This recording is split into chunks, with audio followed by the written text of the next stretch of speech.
Research has shown that empowering women through education leads to an overall betterment of society. Education has immense benefits that go beyond simply learning calculus formulas and taking notes on a book read in class. With education, we don't just absorb information, we become capable of interpreting things and developing our own opinions. I know that education for these reasons is truly needed to change the world. When exposed to education during childhood, women learn how to appreciate different perspectives and grow into caring, empathetic changemakers. Education empowers women who have been forced out of schools for too long to make changes in their communities and the rest of the world. It forces poverty rates to plummet, improves gender equity, lowers crime rates, and improves women's rights. By educating girls, they're empowered to make their own decisions and build their own paths to success. I'm going to be talking about 3 main issues that can be fixed with women's education in this video. The first issue that educating women addresses is the incredibly high poverty rates worldwide that we have yet to see drop. There are many reasons, general and specific, that show us how educating girls can alleviate poverty. Of the 796 million people who are illiterate, 2/3 of them are women. While this statistic may not seem great, it provides an achievable takeoff point to ending global poverty, which centers around educating women. Literacy allows women to read about things that can protect them in their lives, like vitamins, health information, pregnancy information, and how important clean water and safe food truly is. Being able to read provides them with so many more tools to learn what is keeping them in their state of poverty. As well, women in impoverished areas tend to have arranged marriages and marry at young ages, which poses a huge danger to these girls. Many either die due to complications in their pregnancies, or they give birth to extremely unhealthy babies. Women who have been educated tend to value education more greatly, so by putting young women through schooling, they will likely grow up and put their children through the same type of schooling. This kickstarts a cycle and creates more and more children who have been given the gift of education, the best tool to rid a community of poverty. When women and children are educated, they're more likely to stay and give back to their communities where they can empower others to do the same, which will create thoughtful, passionate, and hardworking changemakers who can defeat poverty and become happier and more successful as they lead better lives. We know that educated girls married later have healthier babies and know how to properly care for their children. Take a look at the following video to better understand just how important female education is to eradicating poverty.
I'm sure you've all heard of Malala Yousafzai, a young girl from Pakistan who's been very influential in advocating, inspiring, and changing the education system for young women around the world. To sum up her story, she was on a bus on her way to school and was shot in the head by the Taliban. She was rushed to hospital, recovered from her injury, and now uses her international platform to create awareness and advocate for women's education. She is globally recognized, has won the Nobel Peace Prize, partnered with the United Nations, and inspires and helps millions of girls around the world to overcome the restraints of poverty through education. Here's what Malala's work has already accomplished in her own country. This is a quote from an article called "Women Fight Terror Through Education." Malala advocated for hope for women to emerge and be known as people who were influential and in control of their lives. The fact is that over time, female oppression has become ingrained in Pakistan's culture to the point where women did not consider it an option to speak up, let alone demand their rights. She managed to stir the women of a nation who had forgotten that they existed as people in their own right. This quote shows us that empowering women through education will create an era of resilient girls with a determination to improve their situations, band together, and lift themselves out of poverty. The second problem is how violence and terrorism have been problems in our world for ages, but by educating women around the world, these issues could be avoided. Schooling ends violence not only toward women themselves, but also violence, terrorism, and crime in the communities that these women are living in. Many young girls experience sexual harassment or sexual abuse at some point in their lives. Often, dominant people will take advantage of girls who cannot protect themselves or really speak out against their abusers because they're not valued in their communities or empowered to stand up for themselves. Women are seen by others and they see themselves too as less than males, like there's nothing wrong with the abuse that they're facing because they're simply worth less than men. When these same girls are educated, they know that being treated this way is an infringement of their rights and they can speak up for themselves. They become aware of their situations and recognize that what's happening to them is absolutely wrong and they should never have to endure or accept this kind of abuse or violence. As well, women will become aware of safe places to turn to and strategies for dealing with violence and abuse that they would not have known about without education. In terms of preventing and avoiding war, conflict, and violence in a given area, women's education is the key. When women are educated, it has been shown that they look to peaceful situations to resolve conflict and work through arguments using negotiation and mediation. When girls are not educated, they never get to learn these problem-solving skills and must grow up figuring it out for themselves, which may result in poor habits and conflict resolution. In Pakistan, specifically a town called Swat, which happens to be where Malala grew up, there is a dispute resolution mechanism by the name of the Jirga system. For many years, Jirgas have been male-dominated and only male elders participate in decisions about community issues.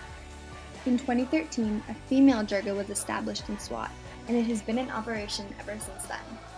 This gives us hope that women can fight violence in the world and rise up to positions of power where they can make changes in the way we resolve conflict and in the way violence is prevented.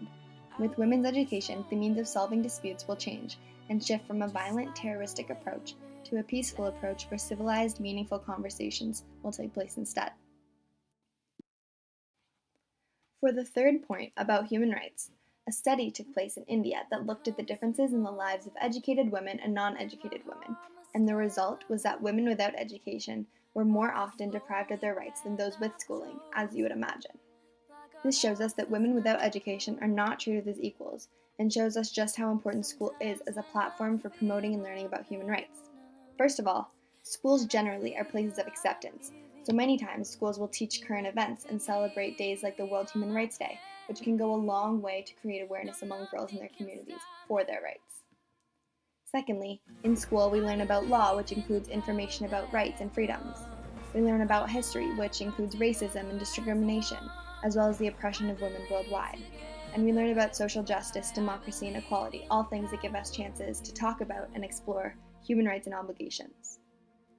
Education is needed for women to be aware of their basic human rights because it is a tool that creates empathetic females who want to protect these rights. One thing educated women would learn is that human rights are inalienable, meaning they're not to be taken away from anyone regardless of race, gender, ethnicity, and cultural background.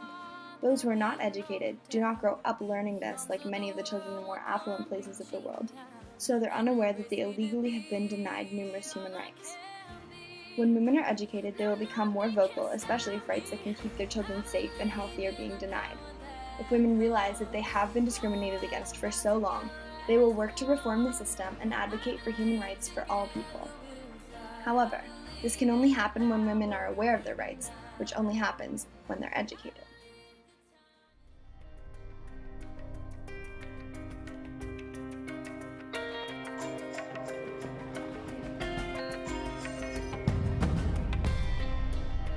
I come from Matadi. I drive from school because I will not get no supporter. My mom not living, and my partner here to send me to school. 62 million girls around the world who should be in school are not. That's not by accident. It's the direct result of barriers, large and small, that stand in the way of girls who want to learn. We often focus on the economic barriers girls face, school fees or uniforms, or how they live miles from the nearest school and have no safe transportation. It's also about attitudes and beliefs. It's about whether societies cling to laws and traditions that oppress women. We know that when girls are educated, they're more likely to delay marriage. Their future children, as a consequence, are more likely to be healthy. Their future wages increase, which in turn strengthens the security of their family. And national growth gets a boost as well. Here's what Canada has already done to help make the situation better. They've funded global scholarships, worked with UNESCO and the Global Partnership for Education, built the capacity of government education officials, improved the development and distribution of relevant gender-sensitive learning materials, and the country has supported efforts to make schools responsive to girls' water, sanitation, and hygiene needs. All of these things are steps in the right direction. However, we still have so far to go.